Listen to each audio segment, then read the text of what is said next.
Once again आप सभी का इस चैनल पे स्वागत है। आज की वीडियो में पाटलिपुत्रा यूनिवर्सिटी में पीजी एडमिशन का जो नोटिफिकेशन आया है उस पर होने वाला है। बहुत सारे लड़के जब से पार्ट 3 का रिजल्ट निकला था वो पूछ रहे थे एडमिशन पीजी में स्टार्ट कब होगा, एमए, एमएससी, एमकॉम में एडमिशन कब से शुरू होंगे। तो उसकी जो नोटिस है पाटलिपुत्रा यूनिवर्सिटी ने अपने ऑफिशियल वेबसाइट पे जारी कर दी गई है और ये जो आप स्क्रीन पे देख रहे हैं वही नोटिस है। तो इस नोटिस में हम लोग देखेंगे एडमिशन स्टार्ट कब से हो रहा है और एडमिशन का लास्ट डेट क्या है, तो एक एक चीज़ करके बात करेंगे। और इसकी जानकारी आपको आज का जो न्यूज़पेपर हम लोग अपलोड करते हैं वहाँ पर भी था, जैसा कि मैं दिखाना चाहूँ तो आप देख सकते हैं।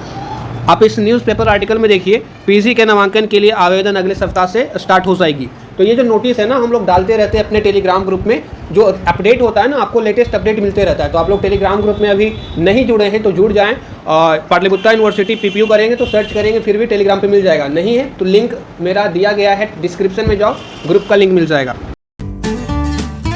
अप्लाई कौन कौन कर सकते हैं? आप पाटलिपुत्रा यूनिवर्सिटी के स्टूडेंट थे यूजी में, ग्रेजुएशन में, तो आप यहाँ पे अप्लाई कर सकते हैं। आप अदर यूनिवर्सिटी के स्टूडेंट हैं तो भी एडमिशन के लिए अप्लाई कर सकते हैं। पटना यूनिवर्सिटी वाले, मुंगेर यूनिवर्सिटी वाले, सभी यूनिवर्सिटी वाले पीपीयू में एडमिशन ले सकते हैं। तो अप्लाई सबके लिए खुला हुआ है।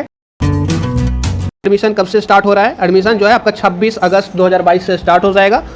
एडमिशन का जो लास्ट डेट है, डेडलाइन, वो आपका 8 सितंबर है। तो 26 अगस्त से 8 सितंबर तक आपका एडमिशन का जो ऑनलाइन होता है, ऑनलाइन प्रक्रिया सारा होगा। तो आप 26 से 28 में आप अपना ऑनलाइन फॉर्म भर देना। उसके बाद मेरिट लिस्ट जारी किया जाता है। जो फॉर्म भरेगा उसी का मेरिट लिस्ट आएगा। तो ध्यान रहना, अगर आपने फॉर्म नहीं भरेंगे तो आपका मेरिट लिस्ट नहीं आना है। तो अप्लाई कर देना अपने से या साइबर कैफे जा करके। तो ये आपका 26 अगस्त से 8 सितंबर तक डेट है। फिर आपका मेरिट लिस्ट निकलता है, ठीक है। यहाँ पर मैं बता दूं, कोई एंट्रेंस एग्जाम नहीं होता है, डायरेक्ट एडमिशन होता है। आपका जितना भी ग्रेजुएशन में मार्क आया है उसी के बेसिस पे एडमिशन होना है। अगर आपका 70% से अच्छा मार्क्स है तो आपका फर्स्ट मेरिट लिस्ट में नाम आ जाएगा। अगर आपका 70% से नीचे मार्क्स है तो आपका सेकेंड मेरिट लिस्ट में नाम आ जाएगा। अगर आपका 55% है, 57% है, ऐसे है तो आपका थर्ड मेरिट लिस्ट में नाम आ जाएगा। तो इस तरीके से आप देख सकते हो। पहला मेरिट लिस्ट आपका जो होगा वो 10 सितंबर को निकलेगा। मतलब एडमिशन प्रक्रिया खत्म होने के बाद मेरिट लिस्ट वाला प्रक्रिया शुरू होता है और पहला जो मेरिट लिस्ट है वो 10 सितंबर 2022 को जारी किया जाएगा। इनमें बहुत सारे लड़कों का नाम आएगा लिस्ट में। जिनका जिनका भी लड़के का नाम, लड़कियों का नाम आएगा उनको एडमिशन लेना होगा, जिस भी कॉलेज में सिलेक्शन उनका होगा, ठीक है। तो मेरिट लिस्ट में नाम आने पर आपका एडमिशन करवाना अनिवार्य होगा। और एडमिशन करवाने का लास्ट डेट जो है 13 सितंबर है, ठीक है। तो एडमिशन फटाफट होगा, ठीक है। तो आप लोग पहले से ही तैयारी करके रखो। जितने भी डॉक्यूमेंट्स लगते हैं एडमिशन के लिए सब कुछ आपके पास अभी से शुरुआत कर दो। मतलब ये नहीं बोलना कि एडमिशन टाइम में ये डॉक्यूमेंट नहीं है सर मेरे पास, ये नहीं है। सभी का जुगाड़ अभी से करना शुरू कर दो, क्योंकि टाइम नहीं दिया जाएगा ज़्यादा एडमिशन के लिए। एक सप्ताह में आपको पूरा काम निपटाना पड़ेगा। देख रहे हो, publication of first merit list and last date of admission 10 सितंबर से 13 सितंबर, कितना कम समय है, समझ सकते हो। उसके बाद फर्स्ट मेरिट लिस्ट में कुछ बच्चों का एडमिशन हो जाएगा, लेकिन बहुत सारे बच्चे का सेकेंड मेरिट लिस्ट में नाम आता है, पहले मेरिट लिस्ट में नहीं आता है। तो सेकेंड मेरिट लिस्ट में जिनका नाम आएगा उनको 15 से शुरू होगा और 18 को ख़त्म हो जाएगा। तो मतलब लगभग 80% स्टूडेंट का एडमिशन हो जाता है। अब बच गए 20%, तो उनका थर्ड मेरिट लिस्ट में आ जाता है नाम। और थर्ड मेरिट लिस्ट का जो डेट है वो 20 सितंबर से लेकर के 22 सितंबर तक रहता है। आपको 20 से 22 तक में एडमिशन ले लेना है, ठीक है। एडमिशन कैसे लेना है? जैसे ही मेरिट लिस्ट में आपका नाम आएगा, जो भी कॉलेज आपको सेलेक्ट होगा, अलॉट होगा, वहाँ पे जाना है। अपने कॉलेज में ऑनलाइन एडमिशन हो रहा है तो ऑनलाइन करवाना है। अगर आपका कॉलेज ऑफलाइन ले रहा है एडमिशन तो ऑफलाइन करवाइएगा, ठीक है। तो इस तरीके से है। तो आपको कुछ नहीं करना है, फर्स्ट प्रोसेस ये है, अप्लाई करो। अप्लाई करने के बाद मेरिट लिस्ट में आपका सिलेक्शन होगा।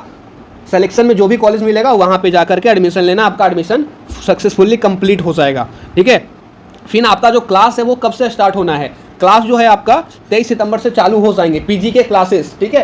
तो आपके कॉलेज में क्लास से रिगार्डिंग जितनी भी इन्फॉर्मेशन होती है आपके कॉलेज आपको देती है। तो कॉलेज में जाते रहिएगा, क्लास कब से स्टार्ट हो रहा है पता करिएगा। और हाँ, अटेंडेंस अनिवार्य होता है तो क्लास करना ही पड़ेगा अगर आप पीपीयू में एडमिशन लेते हैं। तो अगर आप पीपीयू में ये सोच के एडमिशन ले रहे हैं कि हमको क्लास नहीं करना पड़ेगा तो एडमिशन मत लो, ये मेरा कहना है, ठीक है। अगर एडमिशन लोगे तो क्लास करना पड़ेगा आपको। और जितनी भी प्रक्रियाएं हैं एडमिशन में अप्लाई करना है, सारा का सारा ऑनलाइन है। फी पेमेंट भी आपको ऑनलाइन ही करना है, ठीक है। फी स्ट्रक्चर की बात यहाँ पर की गई है। अगर आप BC1 कैटेगरी से आते हैं या BC2 कैटेगरी से आते हैं तो आपको 400 रुपये ऑनलाइन करने के लिए लगेगा, एप्लीकेशन फॉर्म भरने के लिए। अगर आप रिजर्व कैटेगरी में आते हैं जैसे कि SC ST तो आपको 100 रुपया कम देना है, 300 रुपया आपको लगेगा। और नीचे में एलिजिबिलिटी क्राइटेरिया की भी बात करी गई है। PG, regular, traditional courses, MA, MSc, MCom PG, MA, MSc, MCom दोनों एक ही बात है।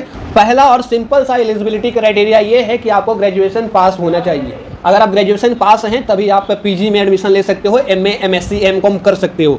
तो ग्रेजुएशन में कितने मार्क्स होने चाहिए? तो मिनिमम परसेंटेज जो रखा गया है वो 55% है। 55% आपका है तो आप अप्लाई कर सकते हैं। 55% से ऊपर वाले सब अप्लाई कर सकते हैं, लेकिन 55% से अगर आपका कम है, एडमिशन के चांसेस बहुत ज़्यादा कम है, ना के बराबर। उसके बाद सेकेंड एलिजिबिलिटी क्राइटेरिया ये है कि आप जानते होंगे, आपने ग्रेजुएशन कंप्लीट किया है, यूजी कंप्लीट किया है, तो वहाँ पे ऑनर्स, सब्सिडरी एंड कंपोजिशन होता है। तो सभी सब्जेक्ट में आपके 45% से ज़्यादा मार्क्स होने चाहिए, ठीक है।